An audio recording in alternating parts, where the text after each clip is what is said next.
মধ্যপ্রাচ্যের আকাশে আবারও যুদ্ধের আগুন জ্বলছে। ইরানের পর এবার লেবাননের সীমান্তে বিস্ফোরণের শব্দ, ধোঁয়ায় ঢাকা শহর আর আতঙ্কে দৌড়ানো সাধারণ মানুষ। এই দৃশ্যগুলো যেন আবারও বিশ্বকে মনে করিয়ে দিচ্ছে যুদ্ধ কতটা নির্মম হতে পারে। সম্প্রতি আন্তর্জাতিক মানবাধিকার সংগঠনগুলো একটি গুরুতর অভিযোগ তুলেছে। তারা বলছে, লেবাননের কিছু এলাকায় হামলার সময় ইসরায়েল নাকি হোয়াইট ফসফরাস নামের একটি বিপজ্জনক অস্ত্র ব্যবহার করেছে। এই অস্ত্র নিয়ে বিশ্বজুড়ে নতুন করে বিতর্ক শুরু হয়েছে, কারণ হোয়াইট ফসফরাস এমন একটি রাসায়নিক পদার্থ যা মানুষের শরীরে পড়লে ভয়াবহভাবে পুড়িয়ে দিতে পারে। কিন্তু আসলে হোয়াইট ফসফরাস কী? এটি কি সত্যিই যুদ্ধক্ষেত্রে নিষিদ্ধ?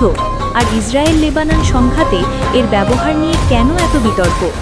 আজকের ভিডিওতে আমরা এই পুরো বিষয়টি গভীরভাবে বিশ্লেষণ করব। White phosphorus is a highly reactive chemical substance that ignites almost instantly when it comes into contact with oxygen. When burnt, it produces intense heat and thick white smoke. The substance is used in a variety of military munitions, including artillery shells, rockets and bombs. Israel এবং লেবাননের মধ্যে সংঘাত নতুন কিছু নয়।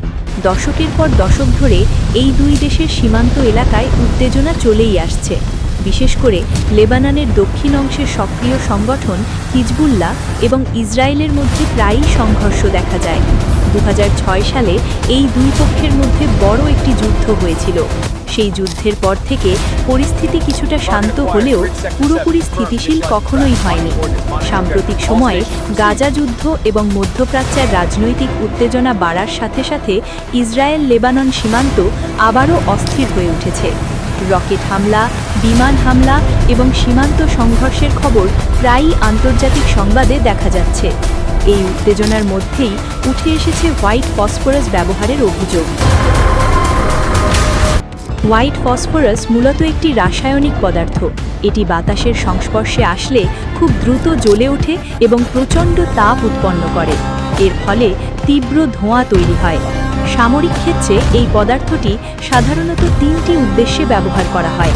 প্রথমত, smoke screen তৈরি করতে; দ্বিতীয়ত, লক্ষ্য চিহ্নিত করতে বা সংকেত দিতে; তৃতীয়ত, কখনো কখনো অস্ত্র হিসেবেও ব্যবহার করা হয়। যখন এটি মানুষের শরীরের সংস্পর্শে আসে তখন এটি খুব দ্রুত পোড়াতে শুরু করে এবং অনেক সময় হাড় পর্যন্ত ক্ষতিগ্রস্ত হতে পারে। এই কারণেই হোয়াইট ফসফরাস নিয়ে সবসময়ই আন্তর্জাতিক মহলে বিতর্ক রয়েছে। মানবাধিকার সংগঠনগুলো বলছে, লেবাননের কিছু গ্রাম এবং বসতিপূর্ণ এলাকায় হামলার সময় হোয়াইট ফসফরাস ব্যবহার করা হয়েছে। তাদের দাবি, বিস্ফোরণের পর আকাশ থেকে জ্বলন্ত সাদা কণার মতো পদার্থ পড়তে দেখা গেছে এবং এর ফলে কিছু এলাকায় আগুন ছড়িয়ে পড়েছে। এই ঘটনাগুলোর ভিডিও এবং ছবি সামাজিক যোগাযোগ মাধ্যমেও ভাইরাল হয়েছে। মানবাধিকার সংগঠনগুলো বলছে, যদি এই অস্ত্রটি সত্যিই জনবসতিপূর্ণ এলাকায় ব্যবহার করা হয়ে থাকে তাহলে তা আন্তর্জাতিক মানবিক আইনের গুরুতর লঙ্ঘন হতে পারে, কারণ আন্তর্জাতিক আইন অনুযায়ী যুদ্ধের সময় সাধারণ মানুষের নিরাপত্তা নিশ্চিত করা অত্যন্ত গুরুত্বপূর্ণ। অন্যদিকে ইসরায়েল এই অভিযোগ পুরোপুরি অস্বীকার করেনি, তবে তারা বলেছে যে হোয়াইট ফসফরাস শুধুমাত্র ধোঁয়া তৈরি করার জন্য ব্যবহার করা হয়েছে।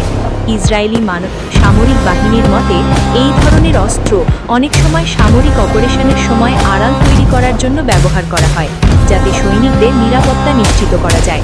তারা আরও বলেছে যে তাদের সব সামরিক কার্যক্রম আন্তর্জাতিক আইনের নিয়ম মেনে পরিচালিত হয়।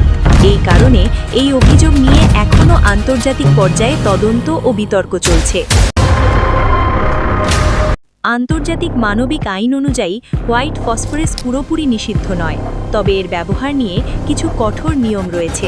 বিশেষ করে জনবসতিপূর্ণ এলাকায় এই ধরনের আগুন ছড়ানো অস্ত্র ব্যবহার করা খুবই বিতর্কিত এবং অনেক ক্ষেত্রে নিষিদ্ধ বলে বিবেচিত হয়।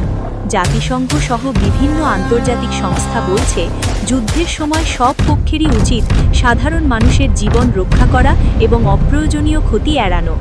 এই কারণেই হোয়াইট ফসফরাসের ব্যবহার নিয়ে আন্তর্জাতিক মহলে এত আলোচনা হচ্ছে। যুদ্ধের সবচেয়ে বড় শিকার সবসময়ই সাধারণ মানুষ। লেবাননের সীমান্ত এলাকায় বসবাস করা হাজার হাজার মানুষ এখন আতঙ্কের মধ্যে দিন কাটাচ্ছে। অনেক পরিবার তাদের বাড়িঘর ছেড়ে নিরাপদ জায়গায় চলে যেতে বাধ্য হয়েছে। স্কুল বন্ধ হয়ে গেছে, ব্যবসা বন্ধ হয়ে গেছে এবং মানুষের স্বাভাবিক জীবন পুরোপুরি বিপর্যস্ত হয়ে পড়েছে। মানবাধিকার সংস্থাগুলো বলছে, এই ধরনের অস্ত্র ব্যবহারের ফলে শুধু শারীরিক ক্ষতিই নয়, মানুষের মধ্যে মানসিক ট্রমাও তৈরি হয়। যুদ্ধের দীর্ঘমেয়াদী প্রভাব অনেক সময় একটি সমাজকে বছরের পর বছর ধরে ক্ষতিগ্রস্ত করে।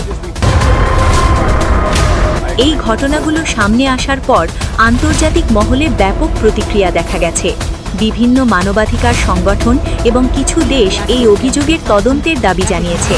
জাতিসংঘের কিছু কর্মকর্তাও বলেছেন যে যদি সত্যি এই ধরনের অস্ত্র জনবসতিপূর্ণ এলাকায় ব্যবহার করা হয়ে থাকে তাহলে তা খুবই উদ্বেগজনক।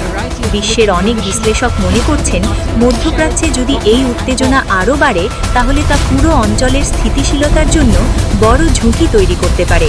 মধ্যপ্রাচ্যের রাজনীতি সবসময়ই জটিল। ইসরায়েল এবং লেবাননের মধ্যে চলমান উত্তেজনা আবারও প্রমাণ করেছে যে এই অঞ্চলে শান্তি প্রতিষ্ঠা করা কতটা কঠিন। হোয়াইট ফসফরাস ব্যবহারের অভিযোগ এই সংঘাতকে আরও বিতর্কিত করে তুলেছে।